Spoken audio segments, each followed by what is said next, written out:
Hey guys, I am day 4, I think, post-op. I had surgery August the 3rd, 2015 at Murray Callaway County Hospital with Dr. Brian Swain in Murray, Kentucky. I wanted to hop on here. I had mentioned a little bit about my uh, surgery day experience, that it didn't get off to a great start, and I was wanting to fill everybody in on that. So I was excited. I've waited for this a long time, and I was a little nervous, as to be expected, but generally just very excited and looking forward to surgery. Um, I slept decent the night before. My husband and I went in at 6 in the morning to check in. I've had surgery twice before at the same hospital, and the drill is pretty much they have you pee in a cup, test for pregnancy, then they ask you the questions of what goes on your bracelet, if you're, I think, diabetic, if you are on blood thinners. Well, this lady was very strange acting. She was like she was in slow motion. Every movement was very labored. She was kind of shuffling her feet. She wasn't even walking correctly. I thought, don't judge a book by its cover, Melissa. You're just nervous. But she handed me a cup and then just stood there and stared at me. So, good thing I knew what to do. I went to the restroom. She didn't tell me to leave it in the restroom, so I brought it back out to her, and she looked PO'd that I brought it out to her. She went and got a pair of gloves, and then she asked me if I was on my period. Or no, she just said, period? And I was like, am I on my period? No. And she's like, no, when's your last? So I told her when it was. She had me get on the scale. She could not read the number on the scale. Yeah, that's how bad it was. She asked me what it said. She goes, does that say 271? And then I said yes, 271.9 or whatever the point was. And she wrote it down wrong. And it took her forever to write it down. So my blood pressure is getting up a little high at this point. Like, oh crap, this lady's in charge of making sure I'm prepped for surgery? Like, that's no good. So it just continues to get worse. We go into my little room area. It took her I clocked it, 5 minutes to figure out how to use a blood pressure cuff. This lady had a tag that said RN. I know how to use a blood pressure cuff, and I'm not an RN. I don't know how. I honestly don't know how this lady graduated from college. But she couldn't get it on correctly. You have to line it up with the right part of your arm. With, I think it's your brachial artery. She didn't line it up correctly, and she had the tiny cuff on me, and I have massive arms. So she should have used the other one anyway. But it really didn't matter because she had it like backwards, and then she couldn't figure out how to put the tube into the cuff to attach it. And then she had a fit because it said 169 over something. I don't even know. My blood pressure was really high. My blood pressure is never high. I'm not on any kind of blood pressure medication. She questioned me about that. I'm like, seriously, I'm not. Dr. Swain knows I'm not. I never have been, because my blood pressure has always been normal. Well, at this point, I'm about to have a panic attack because I'm thinking she's got to put an IV in me soon. This lady ain't coming near me with a needle. So at that point, I'm thinking, oh, good gravy, I've got to get out of here. I've got to get a hold of the charge nurse. I'm a kind person. I didn't want to make a fool of this lady, but it was horrendous. She was trying to write down my emergency contact number, which is my husband's number.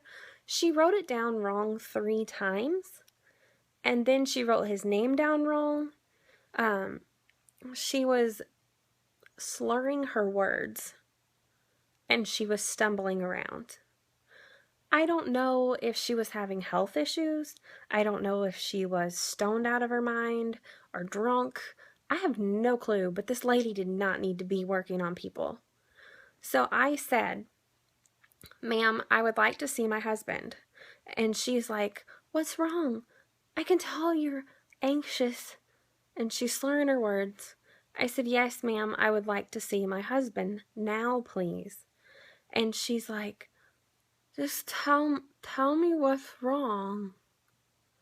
I was like, I don't have to tell you what's wrong. It's in my patient rights to see my husband, and I would like to see my husband privately for a moment. I had to ask her this like 5 times and get heated with her.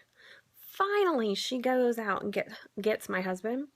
When he comes in, he can tell visually, like, oh crap, what's going on? He knows how much I want this surgery. And how calm I was going into it. So he knew something had happened. Well, he said, I need to speak with my wife alone for a moment. Just tell me what's going on, sir. Like, she just kept on, and he's like, no, it is within our rights that we would like some privacy for just a moment. Well, my husband had to almost yell at her to get her to leave, and by that point, she finally left. I told him very quickly and quietly what had happened, and that if I did not get a hold of the charge nurse, that I was walking out immediately, and that would mean that I would have to be rescheduled for probably 2 to 3 months down the road, even after doing a 3-week pre-op diet. And you know what? I would have, because there was no way I was going into surgery with somebody like that taking care of me prior to going under. So a word of the wise before I finish the rest of this story. Advocate for yourself. If you feel uncomfortable, do not proceed with this person. There's a charge nurse for a reason. Use her. Okay, so the charge nurse comes in. I tell her what's going on. Her eyes got the size of saucers. They immediately took the other lady off the case, got me a new nurse that was fantastic. Except for one thing, the poor lady just happened to get a bad vein in my arm because I was dehydrated. So she knew what all I had went through.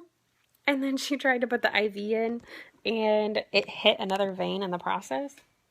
And it blew a vein in my arm because I have like very fragile capillaries. So she felt terrible about it. But you know, crap like that happens, and she was in control the whole time. The bleeding stopped fairly immediate. I bruised badly anyway. She got the IV in my hand. It looks great. No bruising whatsoever, just a little pink dot. It was just a fluke, but she felt so awful since I had been through what I had just been through with the other person. But after that, I saw Dr. Swain, who's my rock star. He's awesome. I asked him if he could take pictures of my surgery, my stomach, my hernia, so that I could post it on my page. If you haven't seen it yet, check out my Instagram or my Facebook. They're both Lissa Blooms, and it's LISSABLOOMS. And those pictures are pretty cool. But he reassured me about everything. By that point, I had done some deep breathing, and guess what? My blood pressure was almost normal. So it tells you how freaked out I was by this lady. I was like a minute from walking out. But he even said, even though the charge nurse is going to take care of this, he also is going to put a word that this should not have happened to his patient, and that they need to control their staff better. So always advocate for yourself and your medical needs. Do your research ahead of time so you know what to expect. Don't just walk in blindly and think, oh, well, this is the way it's supposed to go, because it really had affected my blood pressure. There were physical consequences to her behaving in that manner. But all is well, and shortly after that, they gave me the good stuff, and that's all I remember. And I was waking up in, I believe, in my room, and all my family was in there, and excited that I had finally crossed the bench. So I just wanted to tell everybody that, and first and foremost, to remind everybody to be your own advocate. But I'm doing great now, and I'm a little over time, so I'll update here Monday on my first week's post-op. So thank you, everybody. Have a great night. Bye.